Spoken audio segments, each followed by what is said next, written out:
የምትመለከቱትን ቤት በእንደዚህ መልኩ ፏ አድርገን ሰርተነዋል። እንግዲህ 75 ቆርቆሮ አካባቢ ይሆናል። 3 ክላስ ነው እየሰራን የሚገኘው። ኮርኒስ ስንት ፈጀ፣ ግድግዳው ስንት ፈጀ፣ ቀለም ለቤቱ ስንት ፈጀ የሚለውን እንዲሁም ማብራት ስኮት ላይት እና እንዲሁም እነዚህ ጅም ላይት አምፖል ተንጠልጣይ ስንት ፈጀ የሚለውን በዝርዝር ይዤላችሁ ቀርቤያለሁ። በካሬ ስንት እየተሰራ ነው ጂፕሰም ኮርኒስ እና ግድግዳ የሚለውን ይዤላችሁ ቀርቤያለሁ። አሰላሙ አለይኩም ወራህመቱላሂ ወበረካቱ። ውድና የተከበራችሁ የቻናላችን ቤተሰቦች ሰላም እንደምን አላችሁ? አለን። ዛሬ እንግዲህ በአዲስ ቪዲዮ ተመልሻል። እንደምትመለከቱት ስኮት ላይት፣ ሻዶ፣ ፋን፣ አምፖል ዘመናዊ አምፖል ተገጥሞ ያለቀ ቤት ነው የምናሳያችሁ። እንግዲህ ወቅታዊ ዋጋው ስንት ነው፣ እንግዲህ የምታዩት ቤት ምን ያክል ነው የሰራ ነው የሚለውን እናንተም ደግሞ ለሂሳባችሁ እንዲመቻችሁ አያይዘን በካሬ ስንት እየተሰራ ነው የግድግዳ እንዲሁም ደግሞ የኮርኒስ ያለውን ነገር እስከ ቀለም ስራ ድረስ ባንድ የምንነግራችሁ ነው የሚሆነው። እስከ መጨረሻ አብራችሁን ቆዩ። ለቻናላችን አዲስ ከሆናችሁ ተቀላቀሉ። እንደዚህ አይነት መረጃ ይለቃል። ሰብስክራይብ አድርጋችሁ ተቀላቀሉ። እንዲሁም ሀሳብ አስተያየት ካላችሁ ኮሜንት ላይ አስቀምጡ። እንግዲህ ወደ መረጃው እናልፋለን ማለት ነው። ሃይላይት አሳያችኋለሁ ስራውን እንዴት እንደሚያምር በጣም ፏ ተደርጎ ነው የተሰራው። አሳያችኋለሁ። የተጀመረም አለ ያለቀውም አለ። 2 ክላስ አልቋል። እሱን የምንመለከተው ነው የሚሆነው። እዚሁ ላይ አስገባላችኋለሁ። እንግዲህ ያለው ነገር እሱ ሰላም ይበላችሁና ስሙን ይንገራችሁና ወደ መረጃ እንገባለን። እሺ፣ ሰላም አለይኩም። ስሜ መሐመድ ይባላል። ያው የምሰራው የጂፕሰም እና የቀለም ስራ አጠቃላይ ፊኒሽ እስከ ማብራት ነው። የት አካባቢ ሄድክ ትሰራለህ የሚለውን እሱ ያለበትን ቦታና የሚሄድበትን ቦታ ይነግረናል። ኦኬ፣ አሁን የምንገኘው ከሚሴ አካባቢ ነው፣ ግን በመላ ሀገሪቱ ተንቀሳቅሼ እሰራለሁ። ሰንበቴም፣ ሸዋሮቢት፣ በጤ፣ ደሴ ዙሪያ፣ ሀርቡ፣ ወለዴ አካባቢ በማንኛውም ቦታ ብትጠሩኝ መጥቼ እሰራለሁ። እንግዲህ የትኛውም አካባቢ በተለይ ደቡብ ወሎ፣ ሰሜን ወሎ ሁሉም ቦታ እየተንቀሳቀሰ ይሰራል። በዚህም ደግሞ እስከ አፋር ድረስ እንሰራለን። እንደገናም ደግሞ በዛኛው በኩል ደግሞ በሰንበቴ እስከ ሸዋሮቢት ድረስ እየሰራን ደብረ ሲና ድረስ እየሰራን ነው የምንገኘው። እንግዲህ ሂሳብ በካሬ ስንት ነው የሚለውን ነገር ደግሞ ምን ነገራችሁ ነው የሚሆነው። 1100 ብር ነው የምንሰራው ሙሉ ቃስረን ችለን ኮርኒስ ማለት ነው። ግድግዳ ደግሞ ያው ማቴሪያል ከነሱ ነው ከባለቤቱ ነው። በካሬ 80 ብር ነው የምንሰራው። 70 ብር ድረስ እንሰራለን አስተያየት አድርገን።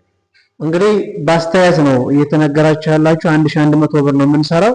እንደየአካባቢው እንዴት ነው ዋጋው? ተመሳሳይ ነው? አዎ፣ እንደየአካባቢው ዋጋው ይለያያል። ለምሳሌ ደብረ ሲና ሸዋሮቢት አካባቢ ለአዲስ አበባ ቅርብ ስለሆነ ማቴሪያልም ስለሚቀንስ እዛ አካባቢ ሊቀንስ ይችላል። ማቴሪያል ትራንስፖርት ራቅ ያለበት ቦታ ደግሞ ያው ሊጨምር ይችላል። እንደየሁኔታው ወቅታዊ ያው ገበያው ስለሚጨምር ስለሚቀንስ ያው ወቅቱን አያይዘን ነው የምንሰራው። እንግዲህ እንደሰማችሁት ነው እንደየቦታው የተወሰነ ጭማሪ ሊኖረው ይችላል። ያው ከፍተኛ ከደረሰ ሙሉ ሂሳቡ ስንገባ እንግዲህ እስከ 75 ቆርቆሮ ነው ብያችኋለሁ። እንደዛ አካባቢ ደርሳ 3 ክላስ ነው፣ ትልልቅ ነው። 2ቱ አልቀዋል፣ አንዱ አላለቀም ማለት ነው። እንግዲህ እንደምትመለከቱት ቀለም ተቀብቶ ሁሉ ነገር አልቆ እቃቸውን ወደዚህ ላዞሩ ነው። ያንኛውን እቃ ደግሞ ሲያዞሩ ወደዛ እንገባለን። ለዚህ 2ቱን ክላስ ሰርተን ጨርሰን እንግዲህ እንደምትመለከቱት አንዱ ክላስ ሲሆንና አንዱ ደግሞ ከዚህ ቀጥሎ ነው እንመለከተዋለን። እዚሁ አያይዤን ግን የምነግራችሁ እንግዲህ ቤት ለማሰራት ጂፕሰም ለማሰራት ፊኒሽንግ ያሰባችሁ ምን ያክል ሊፈጅባችሁ ይችላል የሚለውን እዚሁ እንመለከታለን። ቅርብ አካባቢ ደግሞ ከሆናችሁ ዋጋ ይቀንስላችኋል ማለት ነው። እንግዲህ ኮርኒስ የፈጀው አጠቃላይ በካሬ 1100 ነው የተሰራው ሙሉ ማቴሪያል እኛ አቅርበን ማለት ነው። እንዲሁም 70 ካሬ አካባቢ ነው አጠቃላይ የመጣው። ኮርኒስ ብቻ የተሰራው 77 ሺህ ብር ነው የምትመለከቱት ቤት ማለት ነው። 3 ክላስ ነው። ፋን ተገጥሞለታል፣ ሁሉ ነገር አልቆለታል። 77 ሺህ ብር ኮርኒሱ የተሰራበት ነው። ግድግዳው ደግሞ 250 ካሬ ነው የመጣው። በ80 ብር ነው የሰራ ነው። የግድግዳውን ደግሞ እቃ አይጨመርም፣ ምክንያቱም ፎርፌ ስለሆነ እቃ አያዋጣም። እናንተ እቃ የሚያስፈልገውን ብዛት 150 ከረጢት ጂፕሰም ነው የፈጀው። ይሄ ታቀርባላችሁ 150 ከረጢት። እኛም ከፈለጋችሁ እኛም እንገዛለን። የብዛቱን የሚያስፈልገውን ነገራችኋለን፣ እኛ ገዝተን እናቀርባለን። በአንድ መክፈል ትችላላችሁ። 450 ብር ነው እንግዲህ አንድ ጂፕሰም የሚሰራው የሚገዛው እስከ ትራንስፖርቱ ጠቅላላ ወደ 67500 ብር ነው የመጣው። እንግዲህ ይህ ደግሞ የባለሙያ በ80 ብር ነው። ወደ 250 ካሬ ነው ግድግዳ የመጣው። ይሄ 20 ሺህ ብር ይመጣል የግድግዳው ማለት ነው። አጠቃላይ ኮርኒስ እና ግድግዳ ቻክ ከቀለምና ከማብራት እንደምትመለከቱት ከጅም ላይት ከሻዶ ከፋን ውጭ 164500 ብር ነው የፈጀው 3 ክላስ ቤት ማለት ነው። ማሰራት ለምትፈልጉ ቅርብ አካባቢ በዚህ ሂሳብ እንሰራላችኋል። ራቅ ሲል ዋጋው ይለያያል ሂሳቡ። ሌላው ምንድነው? ቀለም ነው። ቀለም የተጠቀምነውን ቀለም መጨረሻ ላይ ተመልከቱት። እዚሁ ላይ ያቀርብላችኋል። ድል ቀለም ነው። ቆንጆ ቀለም ነው። የውሃ ቀለም መጀመሪያ ቀብተናል። ኮርኒሱንም ግድግዳውንም እስከ 10 ቀለም አካባቢ ፈጅቷል። የውሃ ቀለም ድል ቀለም በ950 ብር 9500 ብር ፈጅቷል። እንደገና የውሃ ቀለም ከተቀባ በኋላ የፕላስቲክ ፍላጎታቸው ስለሆነ ይቀባ ስላሉ 4 ጋሎን 5 ጋሎን የፕላስቲክ እስከ ዘኮሎ የዘይት ቀለም የናፍታ ቀለም ማለት ነው። እሱ ደግሞ በ1950 ብር ነው አንዱ፣ ወደ 9750 ብር ፈጅቷል ማለት ነው። ሌላው ምንድነው? ቀለም ቀቢ ሂሳብ ነው። አጠቃላይ ግድግዳው የመጣው ወደ 320 ካሬ ነው የሚቀባው እስከ ዘኮሎ እስከ በሩ እንግዲህ በካሬ 25 ብር ነው በአስተያየት ማለት ነው የተሰራለት። እናንተም ከመጣችሁ በእኛ በኩል በአስተያየት እንሰራላችኋለን። 8000 ብር ነው የቀለም ባለሙያ የፈጀው ማለት ነው። ድምሩ እስከ የቀለም እንዲሁም የናፍታና የውሃ ቀለም ሌላ ደግሞ የባለሙያ የቀለም ባለሙያ አጠቃላይ ሲደመር ወደ 27500 ብር ነው የመጣው። እንግዲህ ለማሰራት ያሰባችሁ 3 ክላስ ቤት ያላችሁ ይሄ ሂሳብ ያስፈልጋችኋል። ሌላው እንግዲህ የማብራት ወጭ ነው። የማብራት ወጭ ባለሙያ እስከ 10,000 ብር ድረስ ያስፈልጋል። እንግዲህ ገመት ዘርግቶ ጅምላይት እንደዚህ የምትመለከቱት ነገር ዘርግቶ ስኮት ላይት አምፖል እንደዚህ ዘመናዊ አምፖል እነዚህ አድርጎ ሁሉ ነገር ስራ ጨርሶ ጥንቅቅ አድርጎ ጨርሶ እስከ 10,000 ብር ይቀበላል።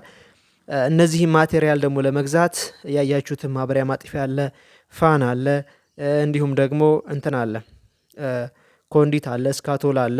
ተንጠልጣይ የምትመለከቱት በዘመናዊ መንገድ በዘመናዊ እንደዚህ የምትመለከቱት በእንደዚህ አይነት መንገድ ማሰራት ከፈለጋችሁ ቆንጆ ቆንጆ የሆነ ማብራቶች አሉ ማለት ነው። የማዕዘን ማብራቶች አሉ፣ ተንጠልጣይ ማብራቶች አሉ። እነዛን ደግሞ ለመግዛት እስከ 40,000 ብር ድረስ ይፈጃል።